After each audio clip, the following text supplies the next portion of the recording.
Stadia podcast, episode number 72. You're joining us for one of the longest running Stadia podcasts this side of Google Maps. We've got a great show lined up for you this week where we're going to be talking about football coming home, exciting new games on Stadia, the Embracer Group buying everything up, and a little news story that you might have heard that went live last Monday that may have caused a bit of an uproar within the community. But we are here a week detached from that to bring all you lovely people the Stadia and Gaming News roundup for a lovely podcast episode with myself, Chris, one of your hosts, alongside the techie teacher himself, Mr. Tom. How are you doing? I'm doing pretty good today, mate. We've got a nice little thing in the bag that we need to talk about shortly, so I'm feeling pretty chipper about that. But yeah, other than that, I can't really complain. It's been a good week. It has indeed. And below him, we've got the man of many pixels joining us also, Mr. Richie. How are you faring this week? I'm pretty good. Got myself some new glasses, so refreshing the look a bit. So you can see, is your vision deteriorated at all, or is this just aesthetic new glasses? Actually, my vision's improved slightly. Hey, congratulations! Like, it's one eye, like half a point up, but it's better. You know what? It's better than getting worse. Better than getting worse. Eye health is good. Eye health is good. Sponsored by Apple. This show, we do have a busy week lined up for you, but we obviously probably want to address a few things. First of all, we made 1K, gents. We finally passed 1K subscribers on our YouTube channel, so thank you very much to all you amazing people out there who've shown us support. Obviously, it was a bit of a bittersweet moment for us. I think we ticked over the 1K mark on the Monday on our Stadia-based channel, and then the news dropped about Stadia Games and Entertainment being shuttered, which we are going to talk about a little bit later on in the show. But the biggest story is you wonderful people out there pushed us past that wonderful 1K mark, and we can't be more thrilled. I don't think it's wonderful. So thank you very much for all that. Yes. And as part of our kind of housekeeping this week, gentlemen, we wanted to talk about what our plans are for 1K, because we've been promising it for a while, been teasing it as we've been creeping along the road for 1K. So if you are here and you are new to the channel, by all means, like, share, subscribe, and push us even further beyond that 1K. What's up next? Is 2 our next target? Is that realistic, or do people just go for 1 million at this point? Is that You get To the 1K moon, baby, to million the next. moon! I don't know. I think it really depends. Like, let's focus on getting the new stuff for 1K sorted, and we can look at the numbers again. That's a very good point, Richie. Nice and say. Only someone with 0.1 of an eye improvement would say something as notable as that. 0.5. Wow. Okay. But yeah, so basically what we wanted to do is refresh the channel a little bit. We've been doing this kind of look for about a year or so now, with video format, of course, and our lovely audio podcast listeners out there. But we have been doing a few things behind the scenes. We've done live streams and stuff, and we just kind of wanted to pull it all together. And for those eagle-eyed viewers, you may notice right below me on the video podcast, we've got a refreshed look for the logo. Not too dissimilar. We didn't want to rock the boat too much. After all, we're not Phil Harrison. If you get that one, gents. Sorry, Phil. But we are here to give you through a bit of a refresh. So, exciting news. Podcast has got a refresh in terms of the logo look. Same location, same distribution service. That hasn't changed. However, the channel is going to be getting a bit more of a refresh. And the kind of biggest change for us is a couple of new exciting shows in the pipeline. So, what I'll probably do is I'll throw it over to Richie, first of all, because you, sir, are going to be taking over our post show, which we traditionally do immediately after the podcast, but we give it to our patrons 5 days early, and it goes out on free feeds every Friday. Would you like to give the lovely people a bit of an update about what that's going to look like going forward? Yeah, so we are still going to be giving it to patrons 5 days early. That's not changing there, so don't worry about that. Once we've got through all the checks and balances for the YouTube membership program, we'll also be looking to bring it early over there. But it's also getting a bit of a rebrand, because it's basically its own show at this point. So we're rebranding it Sounds of Stadia SideQuest, and I'm going to be hosting it. Yeah, SideQuest. So obviously post-show was just kind of a thing that it started off as. And, it was a post-show at first. It literally was a post-show. But yeah, the topical discussions became great, and we love some of the questions you sent in for us and doing something a little bit different that wasn't as news-centric. So the fact that, we're now going to rebrand that SideQuest, it's our little adventure. Those of you who've been listening carefully as well will have noticed I've actually mentioned SideQuest in the last 2 episodes. So you can go back and check those Easter out. eggs. Those I think I've been teasing myself a little bit because... Okay, Richie, whatever you do in your own time. On With your perfect on the last vision. few episodes of the post show, I've actually had my light and green to go with the new colour scheme. Very clever. Well, we'll talk about Easter egg there. We'll talk about colour schemes as well. But that's not everything we wanted to bring you, of course. We still have our Thursday night live streams. They are not going anywhere. We love playing with you in the community every Thursday night over on our YouTube channel. They're staying exactly the same. But I'll pass it over to our other co-host, Tom, who's going to be taking lead on an exciting new project. So, Tom, do you want to tell the people about that? Absolutely. Stay tuned because we're going to be releasing some information about the pilot episode very soon. But I'd like to introduce today the Sounds of Stadia Hotspot show as well, which is going to be our community-based talk show, really, I suppose, more than anything, which will be bringing you live on YouTube with some of the well-known content creators you know out there within the community. But it's also an opportunity for questions to be asked backwards and forwards as well, in a live sort of platform, really, where we can engage with it. We can have a bit of fun with it. There'll be some little, little fun events going on at the same time as well, but it's really a chance to sort of like unite the community in one place without the game aspect, but still get the opportunity to sort of like sit down and talk to each other and have that back and forth more than anything. So we're really looking forward to bringing that to you in the very near future. Like I say, stay tuned and we'll be releasing some more info about that coming soon. Yeah, it's very exciting. We've wanted to do this for a while. We've obviously collaborated with members of the community for so long, but the format of our podcast, which essentially is our core show, doesn't really, with us being a 3 already, it doesn't really give much room to have guests on. And we do try when we're missing certain individuals, but we do want to do something that involves you a lot more. And when we look at the other content creators out there, they do a lot of community focus based things using a system called Streamlabs, it's something like that, where the chat's more involved, it's more visual, and we can invite guests on quite freely without having to uproot the entire OBS layout of our show. So keep tuned with that. Tom's taking lead on that. So we've got some very exciting things lined up. But we will still, of course, be bringing you first looks and let's plays and all the other stuff we've been doing so far to this date. But to keep that all coherent for you people out there, we're going to give everything a fresh colour palette, a new scheme. So when you look at the thumbnails on our YouTube channel, they're quite distinct from each other. So podcast will remain Stadia Red. That's not going anywhere. Richie, your new show, SideQuest, as you mentioned there, has got a lovely shade of adventurer green over it. So it is a side quest out into the jungle of gaming, I suppose. Tom, Hotspot, we're thinking about going with a blue, which is ironic because it's Hotspot, but it's a nice cool blue for a hot topic. Exactly. Our live streams are looking at probably focusing more on a vibrant yellow, and then our first looks will be in a dash of purple. So essentially, when they do drop in your feed, you can kind of have an immediate idea of what they are. So plenty in the pipeline, gents. Plenty to keep us super busy. But we are excited, and we have wanted to do a bit of a refresh for some time. We were going to do it at the beginning of the year, but then it felt smarter. We were so close to 1K at the beginning of the year. It's like, let's hit that milestone and do it. Yeah, it felt more genuine. So for you wonderful people out there who have supported us throughout all this, who have gave us all them likes, those subscribes, those follows, your time, your energy and your effort, we do wholeheartedly appreciate it, and it's pushing us to bring you better content. So we couldn't do it without you, essentially. And thank you very much for sticking by. So that's the rundown of celebrations, but that's not what you people are here for at the end of the day. You are here to listen to us run down all the Stadia news. So, Tom, without further delay, let's get into the super sexy special Stadia story segment, aka the news.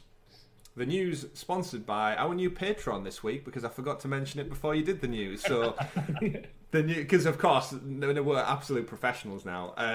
Patreon shout out to our brand new one, Brendan McBee, joining us over on Patreon. Of course, he gets things like SideQuest 5 days early, exclusive chats with us, and you get to see posts and news before this went up, because our lovely patrons actually knew about our refresh ages ago, because we told them it and we teased it and we showed them the new logo and a couple of other things as well. So the news this week is sponsored by Brendan McBee. Thank you very much, my friend. Thank you indeed. So the news, lads. We do it every week. We don't really have breaking news stories that often on this podcast because we do it every Sunday, and the news is wound down for the week. We kickstarted last week with quite a bombshell of a drop. That was Mr. Phil Harrison, obviously our Lord and Saviour, high leader up on his throne, I guess. Lord and Saviour's a bit stretch, right? Yeah, now. A bit of a stretch. Up on his little cloud 9, wherever it may be. Dropped us a blog post about Stadia's Games and Entertainment's first party studios closing. obviously that's the biggest news story of the week, but no doubt everyone out there who is tuned into the Stadia ecosystem like us three are, you're probably fed up of that by now, if we're honest. It's been a long week of podcasts, shows, topical discussions, tweets, Twitter threads, journalists going to town on Stadia, Google Graveyard, all that kind of stuff. So we're not going to talk about that for the bulk part of this show. We will discuss it at the back end, but if you want to check out a bit more, we've actually got an hour-long special that we went live with on Monday for breaking news, where we gave our thoughts and expressions. So if you do want our takes on that story, head over to the YouTube channel, check that one out. But for those of you podcast listeners out there, we've got a great show lined up with actual more gaming news, which is what we're all here for. We're all here to play games and talk about games. So let's get into it with story number 1, gents. It's kicking off, quite literally. Football is coming home. We got a date for FIFA 21 on Google Stadia. Finally, Richie, I know you're excited as much as I am. I don't know about you, Tom. Where are your playing field right now with FIFA? I'm actually relatively sort of taken by it. I'm kind of interested at this point. I normally wouldn't be quite so invested in FIFA, but with the recent take of Madden, I feel like I've almost got this hunger for EA Sports at the moment. So I'm really kind of glad we're actually getting it, because something's got to fill the void for me not having NHL yet. So yeah, bring it on, bring it home, lads.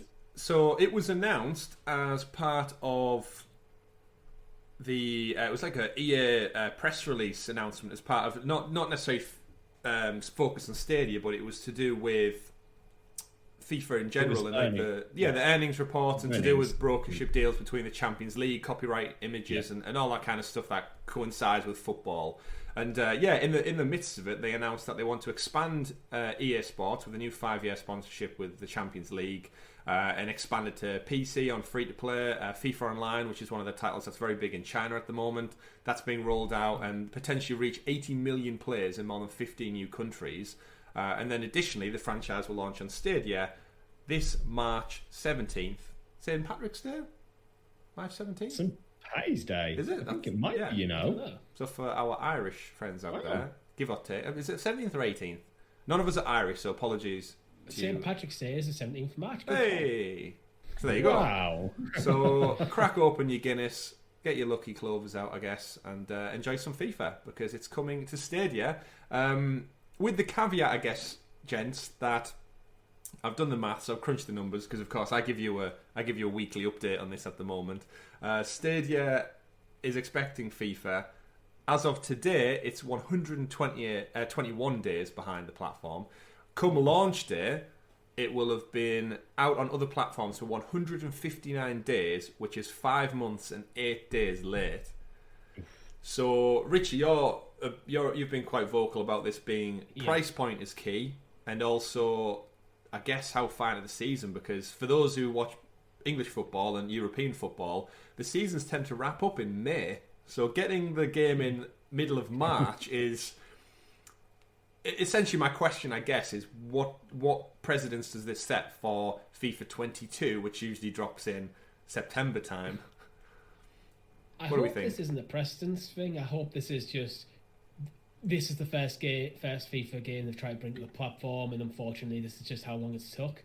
And they have said all along that it'd be winter, and the end of winter is officially March the 20th, so it is technically winter. So they didn't lie, at least, but cut it a little bit close, I guess.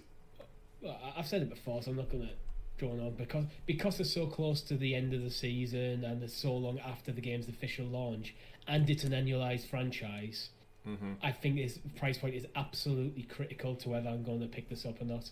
Yeah, because I'm not paying £30 for a game that's got a couple of months of life in it before the next one comes out. Yeah, I mean, we do suspect that it's going to drop exactly the same as Madden and Jedi Fallen Order did, which was with a promotional weekend sale, which I think it usually runs like the whole length of launch through to like the following midweek, and it usually comes in under the £30 mark. How was Jedi Fallen Order? £25, I think, or $23.99 or something around that. It was just shy of 25. Yeah, I think I'd be happy paying that, but I've already challenged that many people in the community for a match. I don't think I can not buy it now.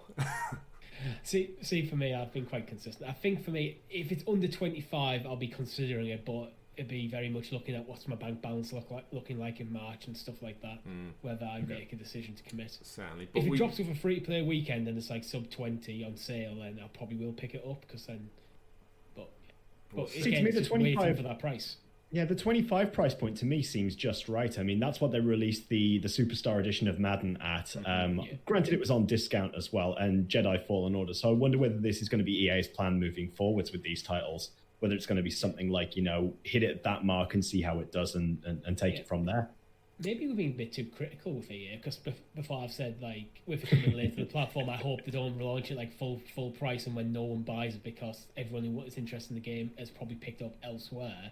I hope they don't go, oh well, there's no interest in this in Stadia, because they kind of did that before with like a Nintendo. It might have been the Wii version. They brought out a very pretty much skin and bones version of the game, and it just wasn't popular, so they just didn't stop producing. So it's like, well, maybe it's because you produced a bad version of the game. Yeah, that's it. The iteration on Switch is very much it's the 2017 base game, and all they do is refresh the rosters and the kits. Essentially, they don't actually make the game from the ground up again. So it usually gets tarnished. It was IGN who actually, they gave it the same review score as the year prior because nothing had changed in the actual game. So if they're going to do a terrible port, then they're going to get the same review as last year. Whereas obviously Stadia has a bit more power behind it than the Switch.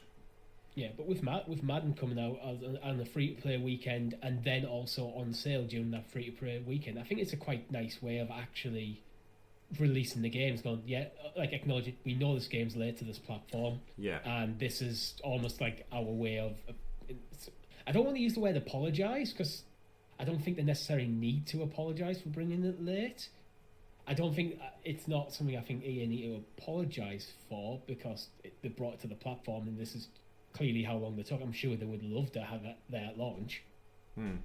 But it's also at this point not worth the full price. Yeah, there's obviously a few things to consider as well. For one, a lot of the FIFA audience out there has been mocked of the game for saying that it's the same iteration every year and it doesn't really change that much year on year. So for those, and again, I probably can be criticised for this as well, saying that how much do we bemoan FIFA 22 possibly being that late? But the reality is FIFA itself hasn't changed that much in the last 7-8 years. It's the same. Football is the same. Soccer is the same.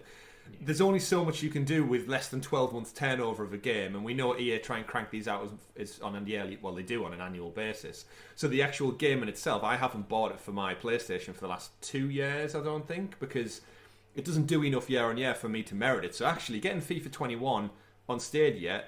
it may not actually be that terrible because at the end of the day, I haven't bought FIFA for the last 2 years, so I'm a bit of a hypocrite when it comes to saying, are we not getting 22 day and date, when reality is I'll probably just play FIFA 21 for the foreseeable unless there's something drastic to kickstart that on.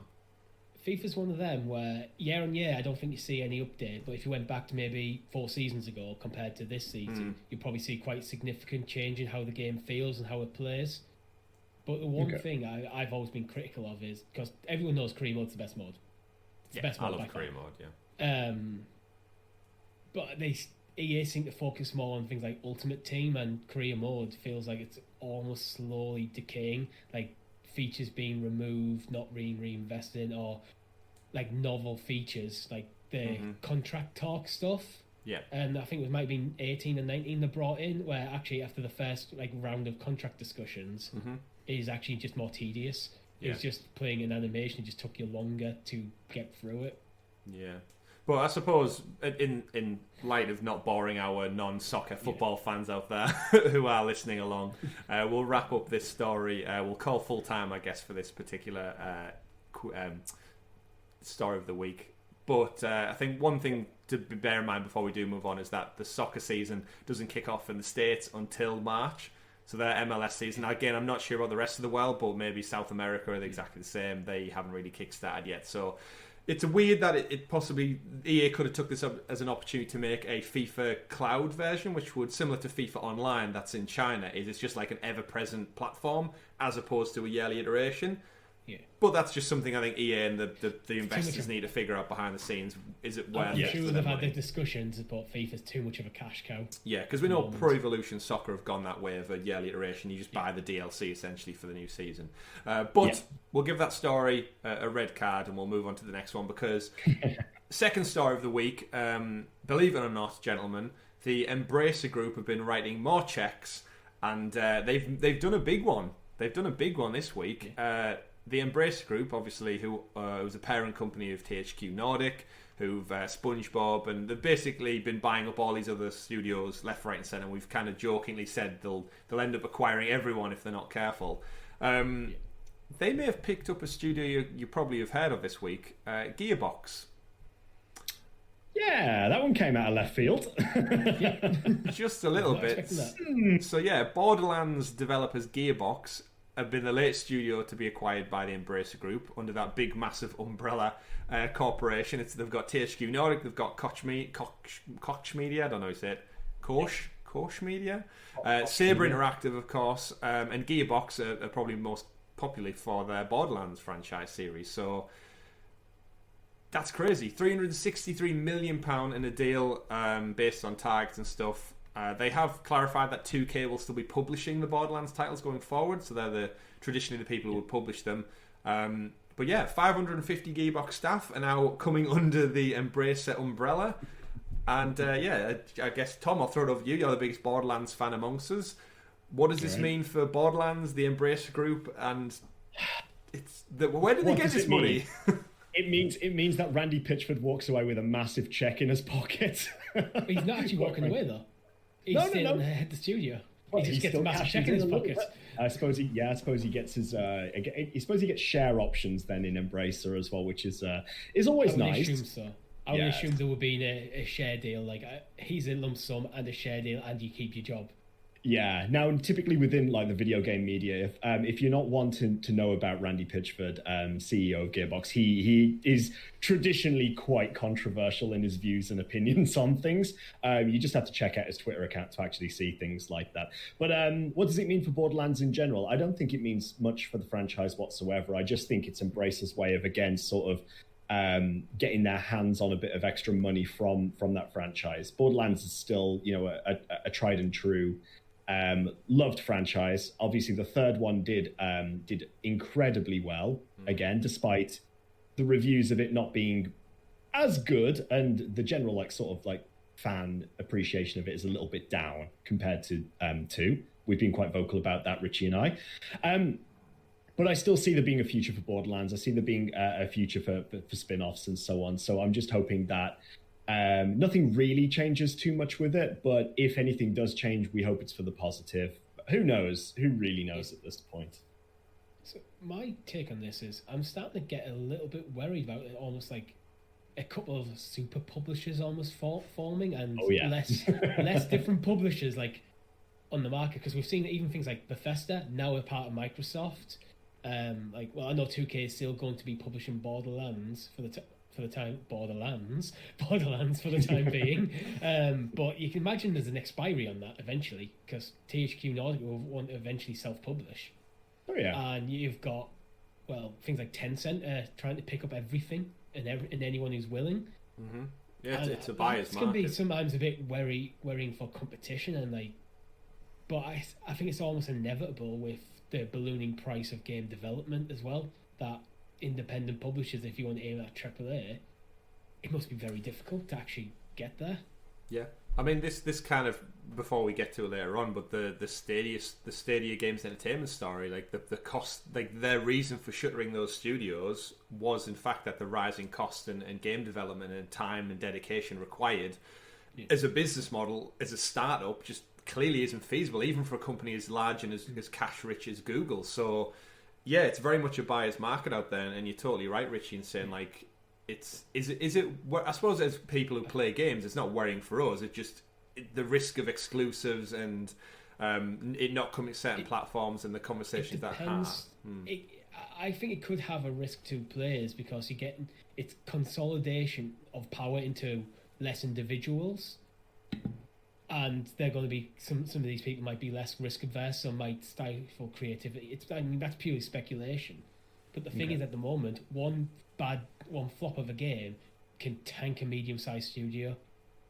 It's true. You look at CD Projekt Red's share price with Cyberpunk, and Cyberpunk made huge amounts of profit, but their share price plummeted massively.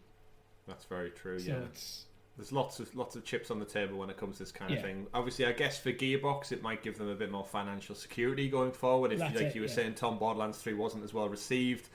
Are they famous for any other titles, any other games outside of Borderlands? That's the only people who I really associate them with.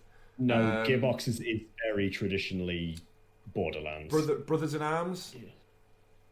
Duke Nukem, I think. Wild. Yeah, Duke Nukem Forever.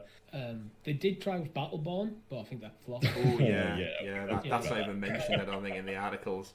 But I suppose the interesting thing again from Embracer and THQ Nordic standpoint is it's bringing in another very nostalgic franchise. Borderlands obviously been around for quite some time now. The originals go back to PS3, wasn't it? Kickstarted on the PS3. 2009. Yeah, and then they now have things like Time Splitters, SpongeBob, Destroy All Humans, Duke Nukem now. They've got a lot of franchises under their umbrella. Like, we've seen THQ Nordic in particular just pick up IP, not because it's necessarily worth anything anymore, but they almost can see something in holding on to these franchises that they'll become cash rich in the future. Well, the thing is, with IP, if IP isn't used, the value of it's going to depreciate, which means you can get it for cheaper. And then if you do something cool with it, the IP suddenly makes profit. That's probably what THQ Nordic and Embracer Group are really looking at. Taking stale IP, give them a bit of a revamp, and getting something out and regenerating the IP. Yeah. Well, yeah, we live in the age of nostalgia where, a dead IP like Duke Nukem, you can pick it up, but if you hang on to that for 10 years and then come out with a reimagining of it, all it needs is enough to spark that nostalgic flame to go, you know what? I remember that from when I was a kid. I think Duke Nukem, though, is the tone of the game and some of the values of that game are very much a place and time that I think that place and time is now past. Yeah. So that should just be controversy. Let's just it was good at the time. We've moved on from that. Maybe Randy Pitchford will get the lead on that project then. But yeah, like we said, they have clarified that 2K will be the publisher for the time being. But yeah, I think you're right, Richie. Eventually, you will want to self-publish, owning everything. It seems a bit odd. It'll be whatever contract Gearbox have with 2K is probably being honoured. When that contract expires, that's probably... No. I mean, they may resign a new contract if it works for all parties, but... Yeah, it's all about cost. But then the second follow-up story to this particular one is that not only did they splash the cash and acquire Gearbox for like 363 million, they weren't going to rest on the laurels there, because the Embracer Group also went out and dropped another $100 million on a company called Aspyr Media. Probably not heard of it. They kind of work in the shadows a little bit. But Aspyr Media, $100 million deal. They're a US developer, and they've made a name for itself for porting big franchises like Borderlands and Star Wars to new platforms. So this has kind of gone under the radar a little bit because of the Gearbox story, but 2K have a great relationship with Stadia. We all know about all the week's been on fire with stories of second-party deals and Amazon Luna going big on cloud gaming and self-publishing and development and such. And this purchase going under the radar actually has me quite energized for thinking that this studio, now part of Embracer, they're best known for porting games across, and I think there's a lot of companies out there now that are going to look forward to a cloud solution. And I think this could be a stealth acquirement for Embracer to get their games ported across to other platforms faster, with a certain quality standard that comes with big titles like Borderlands and Star Wars. I think having a studio whose core experience is entirely focused around porting, I think it makes sense now when you're getting more and more platforms. You think, just in this generation, the PS5, Xbox Series X generation, basically we've had Amazon Luna, GeForce Now and Stadia also enter the fray. Yeah. Okay. On top of PC, Xbox has got 2 iterations already. So Sony's got the PS5, Nintendo in there. So you're looking like 9-10 platforms. So I think it's worth saying at this point that Aspyr are mostly known for porting to platforms like Mac and porting to more recent gen consoles like Switch ports of games and bringing older titles up to speed of the current gen. So like Quite recently, Aspyr were involved in bringing the Jedi Knight series, Jedi Knight 2 and Jedi Academy, across to Switch and to previous gen, I think it was. Star Wars Racer. Yeah, Star Wars Racer as well, the classic pod racer. The Civ games, Sims, like a lot of different things. But you are right. I think that I think this is Embracer's way of sort of trying to get these titles onto multiple platforms. The only thing I would say is you mentioned before about 2K and the relationship there. Obviously, we've got to remember here that this is the Embracer group now, and yes, 2K still have the rights to Borderlands, but as we've just discussed, 2K are probably going to lose that eventually. But that being said, it doesn't mean that Embracer can't get in the game. So, I mean, looking through the list of what Aspyr have actually published before, it'd be great to see those titles again on many of these cloud-based platforms for certain. Yeah. Absolutely. Well, all the games you mentioned there, they all kind of hit that nostalgic vibe I was talking about, which we now know Embracer have the biggest catalogue of old titles ever. So it's quite interesting that, all those names you just rattled off in my head fit perfectly with a porting team. And you look at their Embracer's portfolio and what this team's done for a living for the last decade. It's kind of like a marriage made in heaven almost for working for a working relationship. But you're right there, Richie, as well, in saying like 9 platforms to develop for, and we saw how much pressure that added on to single companies like CD Projekt Red and how they struggled to get stuff across. And like, man, they struggled so bad, and I think they'll never see the end of it. So having a second company almost to run solely for this, we've seen PlayStation do it with Bluepoint, where they've outsourced stuff to Bluepoint, and they've made Demon's Souls, the Uncharted collection. They've put out some amazing ones. It was Shadow of Colossus, I think they did as well. So having these kind of supplementary studios is fantastic, and I think this could be well positioned for the cloud future and other things to develop for. The one thing I've noticed looking at the list of games that they've ported, because there's literally a wiki page on that, they have ported a lot of things to Mac. By far the most platform they've ported to Mac is Mac, which makes me think that they're porting PC versions from Windows to Mac, which actually gets me interested for what they're going to do with Stadia, because that means I've always championed Stadia as an alternative to PC gaming when it comes to mouse and keyboard input. Yep. So when they've ported things like Civ 3, Civ 4, Civ 5, Civ 6 all to Mac, and they've also done Civ 5 to Civ 6 to Linux. That gets me excited to what these could bring in terms of porting things to Stadia, in terms of games that are usually isolated to the PC space. Yeah, exactly. So exciting stuff, but story went a bit under the radar because of the Gearbox thing. But big moves from both Tencent last week. Embracer Group, once again, their gravitational pull is getting more and more studios in-house. So big moves happening out there in the world of gaming, and I'm sure this isn't going to be the last we hear from these people.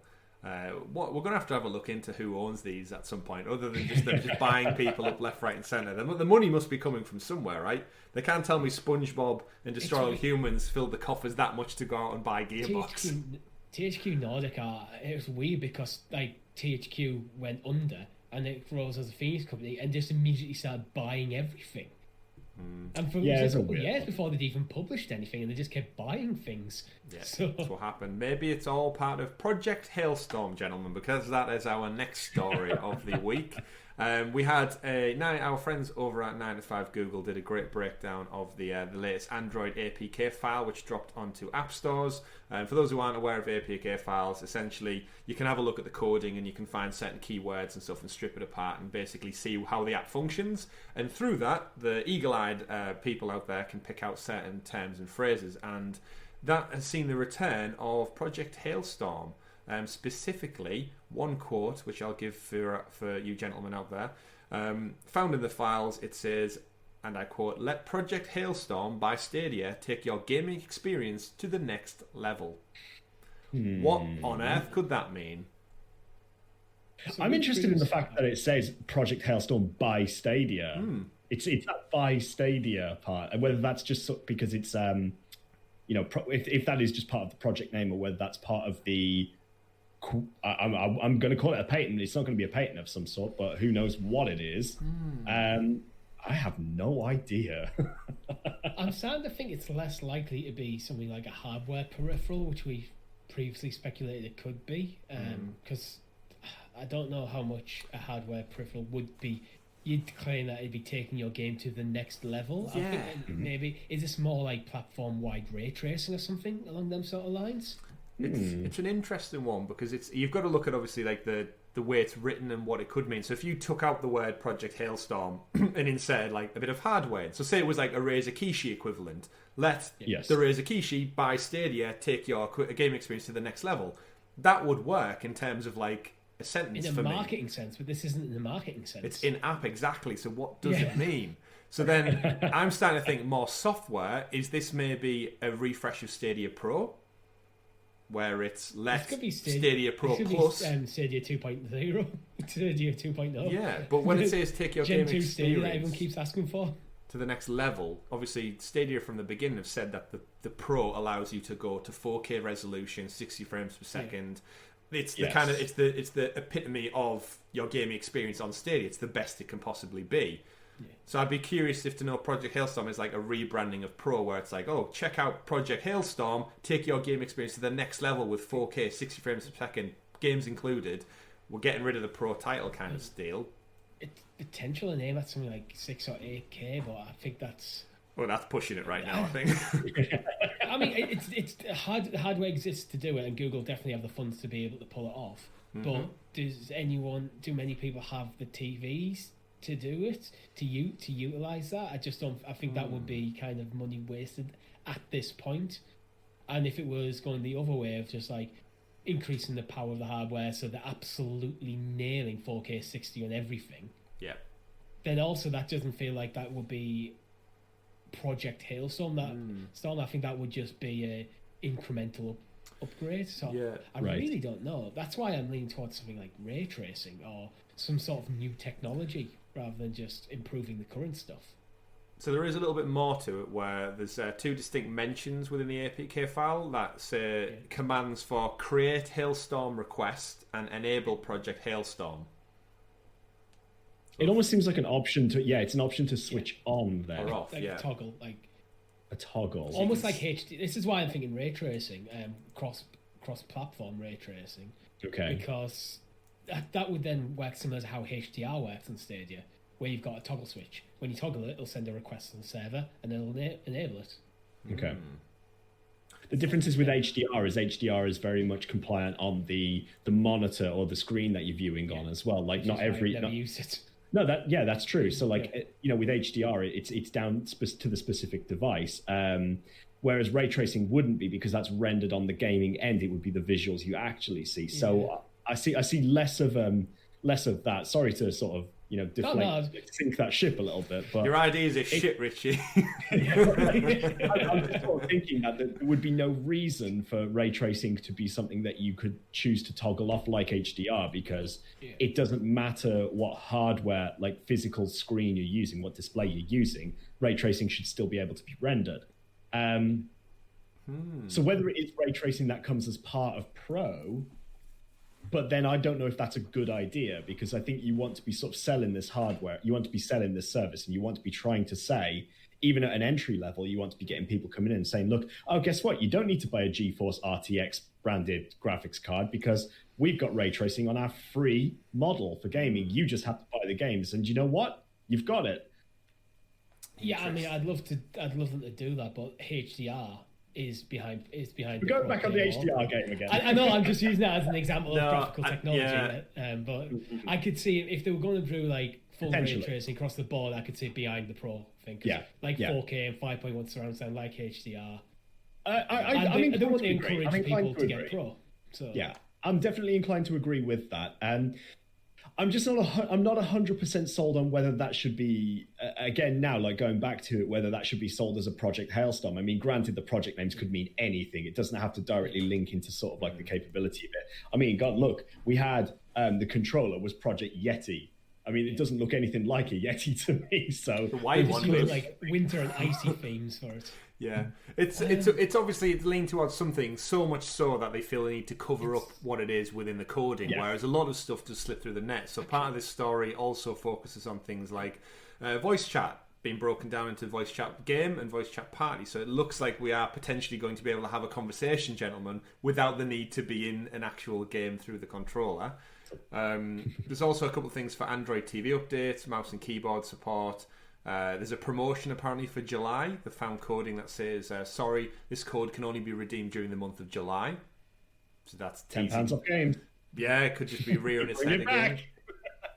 Some more email notification settings to toggle on. And because Stadia and the people who make the app are very well aware that people drill into these things, they've also got a little gag in there as well at the bottom, which is that Stadia can run on a 56k modem, which we know is not a thing. They've added in the little message says, Stadia has harnessed the latest in amplitude modulation transmission technology to deliver the ultimate gaming experience, which is obviously rubbish because a 56k modem will not be able to run Stadia. But again, nice little in-joke there in the coding. What would you do if it actually was true? That wasn't a joke. It was like, we've got this running a 56k modem somehow. I mean, I know Doom can run on a pregnancy test, according to whoever that crazy person out there is. So I've been surprised before, but I think we can all agree, whatever Project Hailstorm is, we all hope that it's not just something boring and dull. Imagine if it does come out and it's just like, yeah, it's just price increase. Sorry. Wow. That would be bad. Anyway, gentlemen, let's get away from APK files and talk about the exciting things about Stadia, and that is the games, because right off the back of the biggest news story of the week, we got a slew of games. Obviously, FIFA was one of them. We put it at the top of the show because we're all FIFA enthusiasts here. We can't wait to see it on the platform.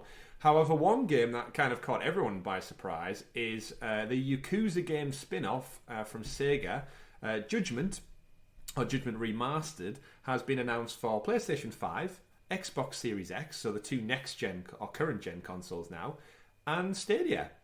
No PC.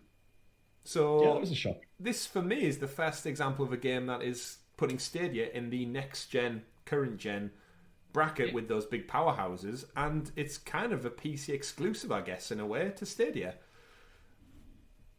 It does appear to be that way, doesn't it? Yeah. I don't know how else you can read into it. Wasn't it originally a PS4 exclusive? And now they've opened up to other platforms? Yeah, so the spin-off was PS4 exclusive, and then I think it's done that well, and the exclusivity is now ended. Because Yakuza was traditionally Japanese, so it's Sony, it lives and breathes on Sony platforms, but the last year or so, the latest Yakuza game was exclusive to Xbox. It was one of their launch games, actually. So they've kind of broke the mold a little bit, and now we get this, which, PC, if you want to play this game on your PC, Stadia, unless it comes to obviously a Game Pass, I guess, on Xbox. But this puts Stadia in the next gen only conversation, I guess, gents. And I've got no history with the Yakuza franchise. I hear so many people talk about it and sing its praises. It's very, very well revered. This could be your first step into that world. I mean, it could be. It reminds me of like some kind of Grand Theft Auto, Sleeping Dogs kind of mix match coming April 23rd. Curious, just seems so. I don't really know what to say. Have either of you two checked out the Yakuza games before? I've not. I've got friends who are talking about in private messaging groups and stuff, talking about Yakuza Like a Dragon at the moment, which I mean, granted is very different to the Yakuza franchise in general. Is that the turn-based? It's very tongue-in-cheek, very JRPG. It's meant to be a bit of a piss take, I suppose, more than anything. But it's clearly a beloved franchise. There's a lot of people out there who do, as you say, rave about it. I also know nothing about this franchise, and I'm very surprised, but glad to hear that we've got a deal like this on the table, because it clearly shows that these publishers, and particularly huge names like Sega as well, want to continue working with Stadia. These deals have probably though been done for a while, so it's difficult to say sort of like when this was actually agreed upon. But once again, this announcement hasn't officially come from Stadia yet, has it? This is only from Sega. Sega's actual tweet, the actual announcement of the game. So we wait to hear more about it, really. Yeah, hopefully they'll say something official. So just to be clear as well, Judgement takes place in the same universe as the Yakuza franchise, but tells an entirely separate story from the mainline games. While it uses familiar settings to incorporate recognizable elements, such as the Tojo clan and crime drama, you won't need an extensive Yakuza background to enjoy it. You play as Takayuki Yagami, a disgraced lawyer turned private detective who uncovers a much larger conspiracy. It's a gripping story with a different tone from the Yakuza games, but still has some of the same storytelling qualities.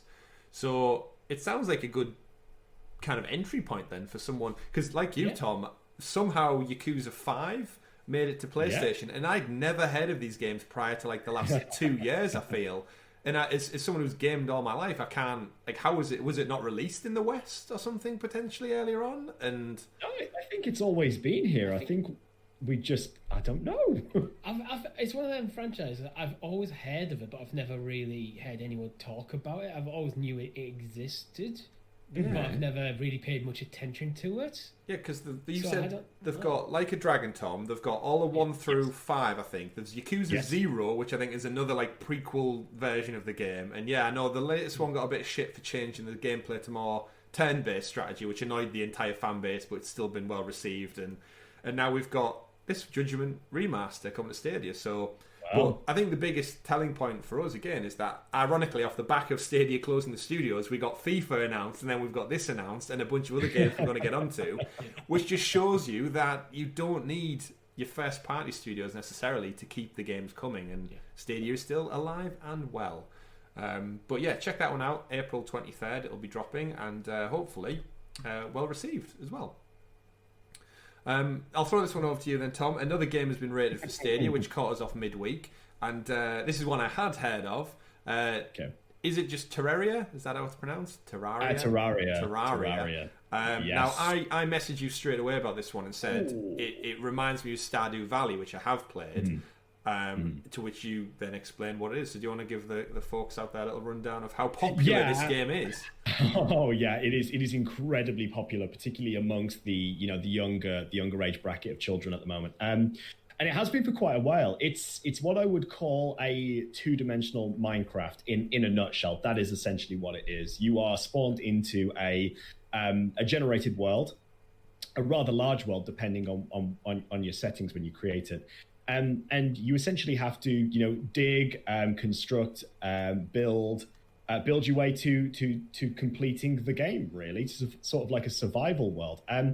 The good thing about Terraria, I think, is that it actually has it has real world bosses in there as well. So when you start getting to certain times of day or certain crafting certain items, you start to get these bosses spawning. When you enter dungeons, there's bosses that spawn into the overall world. And at that point, then they can start to destroy your shit, quite frankly. It's a fantastic game. Like I say, kids love it. I for one, love it as well. And I'm going to be sinking quite a lot of time into this game when it comes to Stadia, because it's been a while. It's been a while, old friend. But I'm ready to get back into it. As you say, though, another similar title would be something like Stardew Valley, in that sort of like 2D pixel art-esque. I want to call it sort of like with its adventure elements. But Stardew Valley is very much more like a Harvest Moon type farming sim in a way, isn't it, really? And Terraria is, I would say, very close to Minecraft in terms of its gameplay. But it's definitely not one, if you've not played it before, I would strongly recommend people give it a go, because despite the art style on the surface, it is a very, very good game. Very good game. And out of the absolute blue as well, I think this isn't something that if you give me a list of 100 games that would come to Stadia, this would not have been on my radar as a move Google would have potentially went for. But this would have been a game I would have listed as Stadia needing, personally. This is the kind of game that I would... maybe it's more on a personal level, but this is the kind of game that I would love to see on the platform. So all we have at the moment is a PEGI rating. The PEGI ratings don't always guarantee that it means it's going to come immediately. It is listed as being released on the 29th of January, whereas we're already past that date. Yeah, that's what PEGI ratings are. They're just... Yeah, take it with a pinch of salt. Those PEGI ratings typically mean that's when it's actually been rated, not when it's been released. They've released the certification rather than the game release. So there'll be other things going on behind the scenes, but I'm hopeful for a Tuesday announcement. It may be longer than that, though. it may be longer. This kind of goes back to our theory of it was a quiet start to the year, but as with most years, the gaming industry starts to come back alive. Everyone comes back from the holidays, and it starts to ramp up again. And I guess we've got there's some more stories of new games coming soon. But yeah, I suppose we've got Judgement Remastered now announced. We've got I'm going to say it wrong again. Terraria again coming. Terraria. And then a couple of other smaller titles alongside the rumor of Resident Evil. Of course, Google paid that 10 million cash milk to get that across. So where is that? So I don't know whether this is this just being stacked for a Tuesday night announcement on a blog post, or is this potentially building to another Connect in the near future? Because we know from I just expect something to kickstart the year with an announcement, and we were expecting one the back end of last year, and we didn't get one. We got the good stuff event instead. An announcement. We got an announcement. The announcement we are thinking of. And I'm just thinking, there's a Ubisoft Forward no doubt due in the near future, and again, the year, as much as a shit show 2020 was, the well will go on, and all these announcements will be put to the table. But I just think after the back of the closure of the game studios, there needs to be something in the pipeline for the future. We made it very clear on Monday when we had our kind of live broadcast of the news breaking that we were all agreed that if now more than ever they need to come out and say something about their future roadmap for the consumer out there. Us three people who are invested, want to buy games, we need that clear message that yes, the games are coming thick and fast. And I don't want to hear that from Sega, from 505 Publishing, from the Embracer Group. I need to be told by the platform. Just like PlayStation tell me their games are coming. Just like Nintendo and Xbox tell me their games are coming, with a clear roadmap, please. It's a long year, 2021, and it's not getting any shorter for anybody else. Just a roadmap, that's all I'll take. I think that's fair. I think it's very fair. A little caveat to this story as well, I guess, that I picked out was 505 Games publishing it, who published Control. Yes, absolutely. Let me see that Control come over as well. So behind the scenes, these deals are happening with publishers left, right and centre, 2K. Whether it's Gearbox being bought or whatever, the contracts are happening with Stadia. They just don't seem to be talking about it at all. That's the problem. It's all quiet once again. Yeah. But anyway, we've been there before. We've been there before. Touching on slightly on Control, I'm now one of I don't really care if it comes to the platform because I now have it on PS5, the Ultimate Edition. So because it's not they haven't brought it to Stadia, they've now lost that purchase. Well, it would have been an almost certain purchase for me. Well, yeah, I have it now, so the more time goes on. Actually, on the flip side of that story, did you see Amazon Luna got Monster Boy this week? This past really? Week as well, yeah. So it's starting to come back the other way now, where Luna's getting games that are already on Stadia. Why isn't it happening the other way? Give me Sonic Mania, give me Control. Yes. All these cloud versions of these games. I know they run on different Linux and whatever the web-based Microsoft Windows thing that Luna runs off is. Get Aspyr Media porting them over. Yeah, get someone on that job. So you've got the money now. Remember, Phil, you've sectioned off that branch of Stadia to specifically You've got 150 focus. developers no longer working on developing games. So something we need again. That's the kind of thing they came out with that announcement this week. There needs to be some kind of like counteract business move for that to say, right, we're not doing that anymore, Mr. Investor. Because we're now focusing on this to make Stadia better. What is that thing? What is that new focus? And again, as we creep towards the financial year, we should hear some a bit more clarity, I think, on what, as a business, they're switching towards. But if all else fails, gentlemen, you can always just get drunk and start your own vineyard. Because the next story of the week is 100 Days has also been, not rated for Stadia, sorry. It's been announced over on the Broken Arms Games Twitter page that it's coming to Steam and also Google Stadia. So Tom, when you heard about this game, you were thrilled because it seems right up your orchard, I guess, vineyard alley. So yeah, 100 Days. It's a vineyard wine making simulator, and it looks brilliant. What more could you ask for, eh? What more could you ask for, really? This is what I wish Farming Sim was, to be honest. I live for these sim games. Like I don't know what it is about it. Little Big Workshop has just had me absolutely addicted, and I just want more games like that where you can just sink time into it, resource managing, building up your little enterprise and just ticking off that technology tree and stuff like that. Oh my God, I need it now. Come on. Yeah, it looks in the features to go through, like you can do soil analysis, grape variety, wine tasting processes, customize your bottles, choose your distribution networks, your logistics setup, your branding. What if Project Hailstorm is a way of bringing like taster vision to Stadia, so you can taste the wine you made? Obviously, I think definitely a more mouse and keyboard focused game, but yeah, I just love how the trailer for this game actually incorporates real like people at a vineyard tasting wine and stuff. It's like I bet these developers were just pissed half the time they were making this game. Yeah. Oh, we're going back to the vineyard. Why? Research. It's for research. It's all for research. So there's expense it. Yeah, there is certainly a live stream in here somewhere. May 13th that gets released. Yeah. So again, and I like the fact that we're getting these different style titles now coming across, because I've been a big advocate of saying we need more mouse and keyboard style PC games and ports. There's so many out there that lend themselves so well. So surprise, but a pleasant surprise nonetheless, coming out of Stadia this week. So yeah, games are coming thick and fast, but we'll give you a quick couple of updates, and then we'll wrap up the show with probably the biggest news story of the week. But like I said, we don't want to talk about it too much. CrisTales, my personal story. I've been working on a port for a long time now. That's going to be coming in July. I don't have a specific date for you just yet, gentlemen, but I've decided July is a good time for my memoirs to be released. So obviously not really. CrisTales will be coming sometime in July for those who are excited, because it did get delayed from last November initially. It got pushed back a little bit, so that's coming out in July. Speaking of delays, we should probably mention the Prince of Persia, Sands of Time. We know it's not been clarified for Stadia, but this goes back to a title that was due out in the near future, if you check out our post show, and it's a Ubisoft game. We're getting Ubisoft Plus, hopefully one day, outside of the States, and we don't know anything about it yet, so hopefully this delay, Tom, will allow them to bring it over Stadia, just like Cyberpunk. We hope. But any surprise that it was delayed after the backlash it got upon its launch? I mean, there's some sort of level of irony, isn't there, really, that Prince of Persia, the Sands of Time, needs to be delayed a little bit more.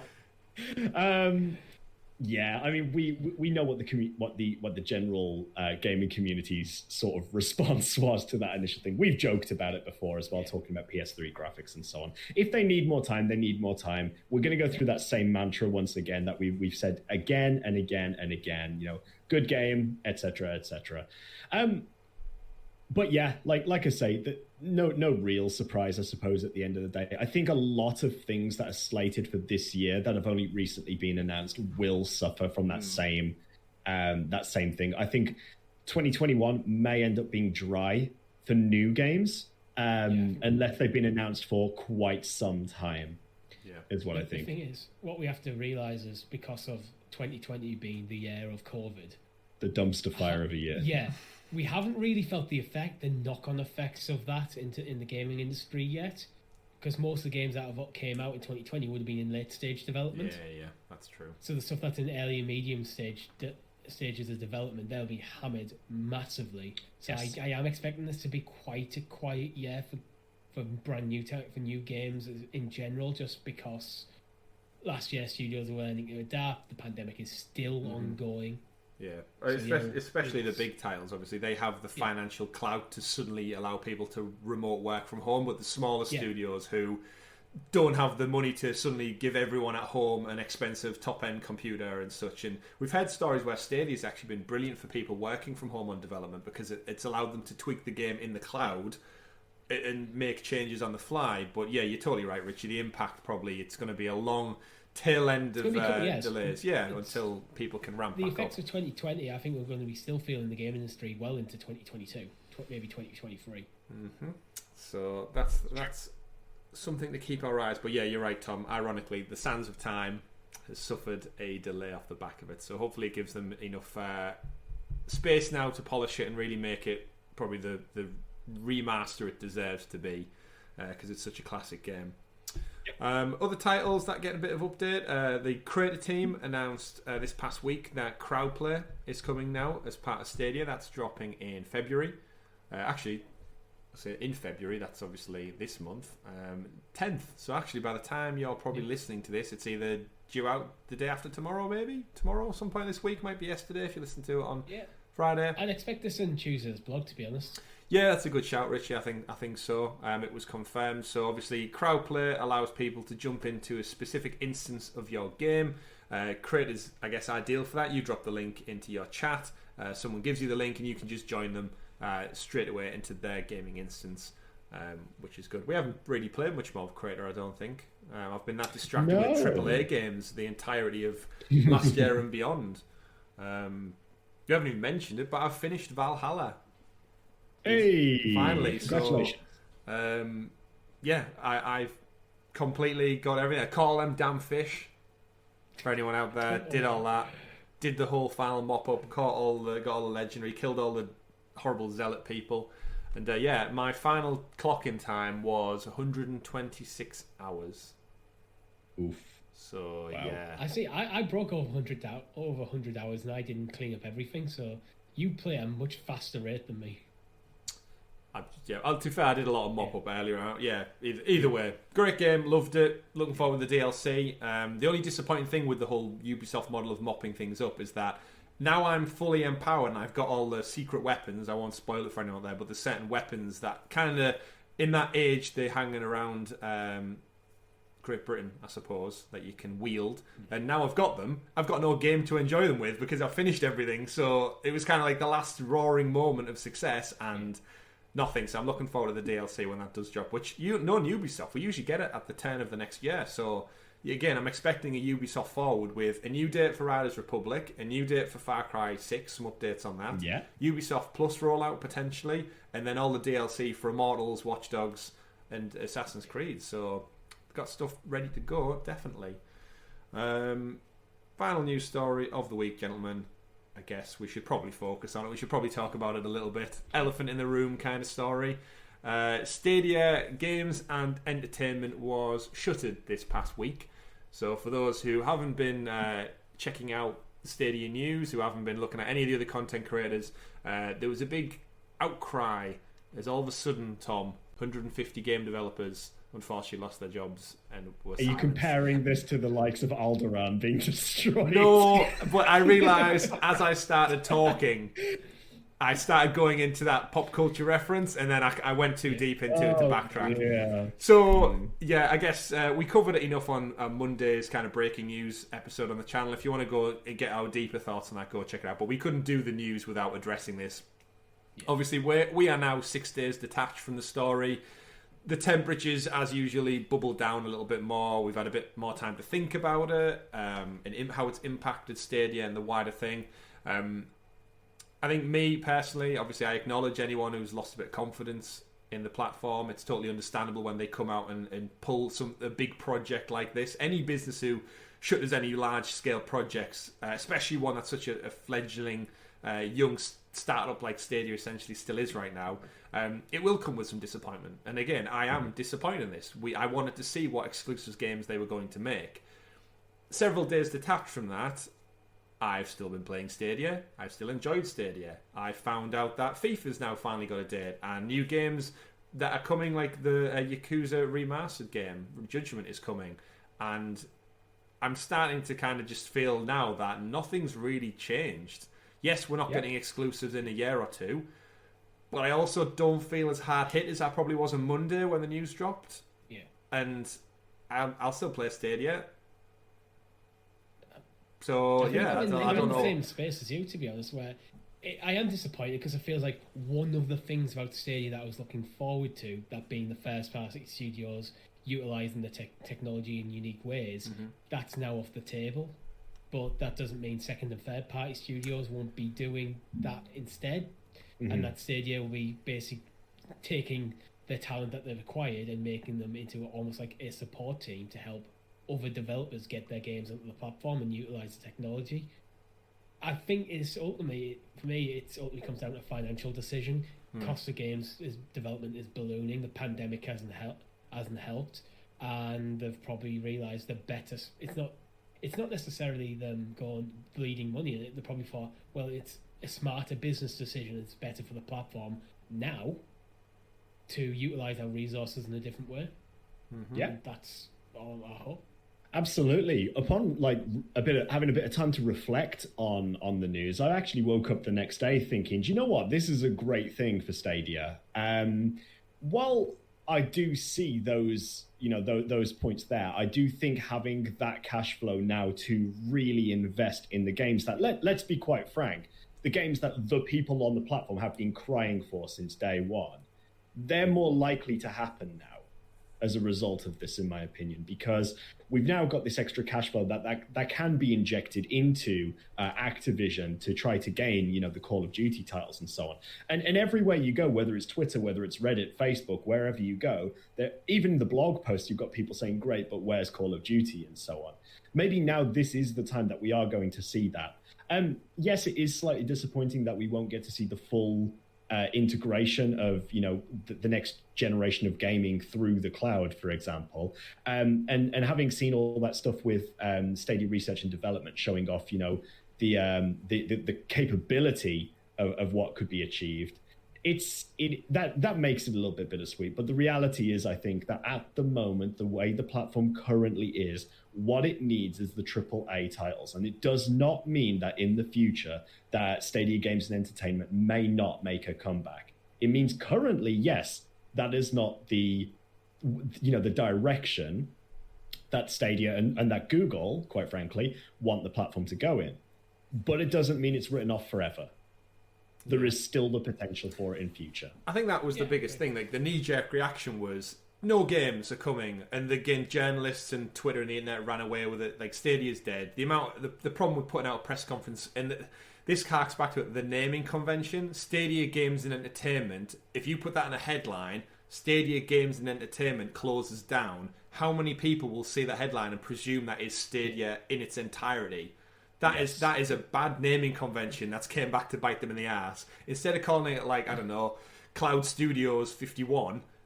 Oh, Stadia closes Cloud Studios 51. That's not as harsh. Stadia Games and Entertainment closes down is a very bad banner to put on news articles with IGN, Kotaku, Eurogamer.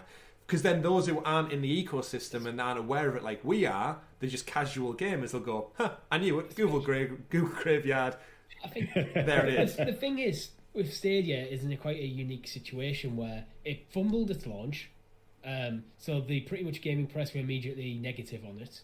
And then basically went months and months and months and months and months and months without really paying any attention to it at all. Mm-hmm. So the readers of like an IGN, that's their impression of Stadia, the launch. Yeah. Yep. Apart from the occasional article, and then the next thing is it's closing down. However, those who are in the ecosystem have seen it's been a fantastic platform since day one for me. Yeah. It's got issues. I'm not going to deny it's got issues. There's a lot of things it could work on. Where's my search bar? That's what they're going to invest in now, a search bar. They've got 100 millions to pump into that search bar. But the technology absolutely works, and the main thing they're lacking at the moment is people on the platform and the games. And I think the games will bring people to the platform. Yeah. And it's also getting into other markets. You all see on things like Facebook that I'm in this country where Stadia isn't officially launched. How do I get access to Stadia? Yeah, I think the wider concept of, like, as a business, we've all said since day one, if you have decent internet, this works. And we've also said since day one, the internet isn't regressing. It's going to get better globally, year on year, day on day. Like, the amount of millions that are pumped into the global infrastructure of internet and 5G and cellular data, that's just increasing tenfold year on year on year. It's not going backwards. Need to sort their act out, though. Oh, yeah, that's a whole other... Get their act together. Because there's some networking problems in terms of things like hardware and stuff that shouldn't be on the consumer to fix. Yeah, that's a whole different kettle of fish into itself. But in terms of Stadia, like, Google are not just going to drop this now. They've invested so much money. Like, closing a game studio that's not put anything out, let's be clear, they've not shown us anything yet. They have the look behind the curtain. They could have looked at all the project stuff, spoke to Jade Raymond, Shannon stood still and went, right, where are we at, guys? And they've said... another 3 years is going to be, and we need another 100-odd million. Yeah. As a business, that doesn't look as good because they haven't put anything out. They're not tried and tested. This isn't a Naughty Dog who have a portfolio of amazing titles. This isn't acquiring Bethesda who've got studios who are famed for putting out big franchise open world games. This is a brand new company that's got nothing to its name yet. So maybe a year and a bit in, pulling the plug is a smarter decision. And like you were alluding to, Tom, taking that, what did we say on Monday? How much did Cyberpunk take to make? Was it something like 300 million? 300 million. Yes. That's for one game that took, 7 years to make? Take that 300 million as a Google business model and apply it to, hey, Capcom, there's 10 million. Give us 2 Resident Evil franchises that will bring players to us. Hey, EA, there's 10 million. Give us the next FIFA game day and date so we can pull people in. I think that's where the money is, in hindsight, after Monday's kickoff, is clearly much better spent to grow the platform, and that's what they need to do right now. It is. Going back to CG Projekt Red as well, you have to acknowledge the fact that, one, they were coming off a massive hit in The Witcher 3, so they had money piling in. The Witcher TV show was a massive success. I'm guessing they would have got some kickback in some way, shape, or form from that. Yeah, the same. And the studio was already established. They increased in size and scope. Yep. But they weren't starting off from nothing. Yep. So a lot of that 300 million may have been mitigated by the profit from The Witcher. Yeah. And I do very much feel like we all, naturally, as fans, as enthusiasts, we fall into a bit of an echo chamber. And as much as we try and detach ourselves from that, it's very hard not to be defensive and passionate about not only games, but the service and the platform. And remember, this is, again, it's a business at the end of the day. And in the article, they clearly said, like, we believe this is the best path to build Stadia in a long-term, sustainable business that helps grow the industry. Again, it may seem like, yes, it's crap, it's a bit shit that we're not getting our first-party games, but that, by all means, doesn't mean that Stadia is dead. It doesn't mean the door's being closed. And quite frankly, anyone out there who says that is a bit short-sighted in terms of, like, companies' business models. A tech company like Google isn't going to drop a cloud platform because they've had a bad run at the first year or so. This isn't a mobile app. This isn't a bit of software that runs Word documents online. This is a platform they're building. And yes. Yeah, a it lot sucks, of the Google but Graveyard still. stuff have been apps that have been superseded by something else in Google's library as well. That's something to always bear in mind. So the Graveyard looks a bit worse than it actually is. But I think it's worth acknowledging, though, the developers who, many of whom might have moved their families to getting this job, excited about the project's going to work, and a year in have now basically been told that the thing you've moved here for isn't happening anymore. Well, they're not necessarily losing the jobs. Google have said they're going to be looking for roles for all of them. Yeah. But it's not the job they wanted, and a lot of these people might have young families that they've uprooted and things. So all I can do is wish them the best, really. Absolutely. Yeah, and hopefully they'll get some kind of... Again, I don't know what redundancy laws are around the world, but I know over in the UK, generally, if your job title is no longer one, they have to find you a job within the same company. So again, there's opportunities there, at least, rather than just a straight nothing to do. Yeah. And we said on Monday, obviously, the higher-ups will have had probably a decent payout of this, similar to Ninja. When Mixer closed down, he got paid his full compensation for his contract agreement anyway. So hopefully there was legal ramifications there, which mean these particular developers will have a little bit of a kind of nest egg to take with them into their future careers. But yeah, it's obviously it's not a great story, but I think... For me, it's not necessarily about the money for the developers, because they'll be getting paid whether they're made redundant or found a new job within Google Stadia. Yeah. It's about the effect on their life and what they've probably some of these people might have sacrificed for this job already. Yeah, very true, very true. But... yeah, I don't really know what's what. I mean, looking at the article itself, if you break it down word for word, it is obviously a public-facing article. Phil Harrison probably didn't pen this himself. It was probably a team of lawyers and script writers and everything to make sure it was worded perfectly. But there is stuff in this that does give hope, and again, helping the industry grow, expanding efforts to help game developers and publishers take advantage of the platform. There's nothing in here that doesn't say Stadia and not spending money in making these partnerships. So we know Harmonix, we know Outcasters from Splash Damage, we know they've got a deal with Supermassive, who made Until Dawn and stuff coming. So it nothing prevents bigger and better deals like this being made in the future. And like you said, Richie, it doesn't stop them creating their own games going forward. It just means now they're not doing it in-house. And that's you never it. know. In 2 or 3 years, Google might go and buy a Bracer Group and own half the gaming industry. Yeah. But Microsoft did it. Well, we laugh, but Microsoft did it and acquired the entirety of Bethesda. In a different alternate universe, Google could have went out and bought Bethesda and then suddenly had 10 studios under their umbrella already. Yeah. So we said earlier in the show, it's a buyer's market right now. They might not want to nurture them internally, but that doesn't stop them going dropping a bombshell on someone else and acquiring Sega or something like that. Who knows, gentlemen? But I think we can all agree we're not going anywhere. Stadia's not going anywhere. And you know what? If this is shaking your confidence a little bit, it doesn't matter. You can put your controller down. Stadia's still there. That's the great thing with it. You don't have to throw a console out. You don't have to... If you decide to come back to Stadia in 5 years' time when it's flourishing and it's got loads of new games, guess what you need to do? Just pick up your controller again. Log back in. Sign back up for Pro. You've not lost anything, everybody. If you want to play the games, they're there. You can play them, remember, with no downloads, no updates, within a matter of seconds. So just, it's not the end of the world. Open the door, go outside, look at the sky. It's real. But is that a cloud?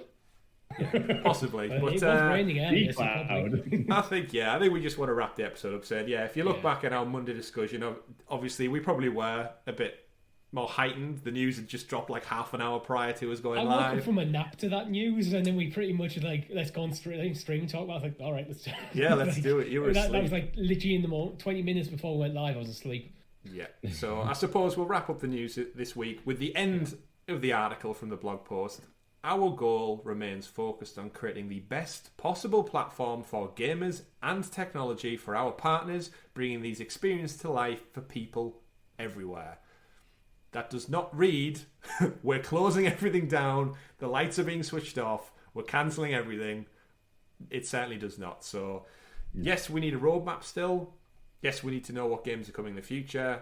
But I, for one, along with you two gentlemen, will be here to bring you the news and topics as part of the Sounds of Stadia podcast, because that's what we do here at Sounds of Stadia. So that brings us to an end of the show for this week. Don't forget, if you enjoyed our conversation, our news topics, and our new refresh palette of things coming along, don't forget to give us a like and a subscribe to the channel. And share the video with your friends so we can get the news out there that Stadia's not dead, and we're here to celebrate in the cloud together on this platform that, quite frankly, works. Any last things from you two gentlemen this week? I think we've covered a lot this week. Yeah, but just a community shout out once again to say thank you all. We really do appreciate everything that you've done for us so far, and just being part of this crazy journey. And we've got so many good things to look forward to in the future. So thank you for sticking with us.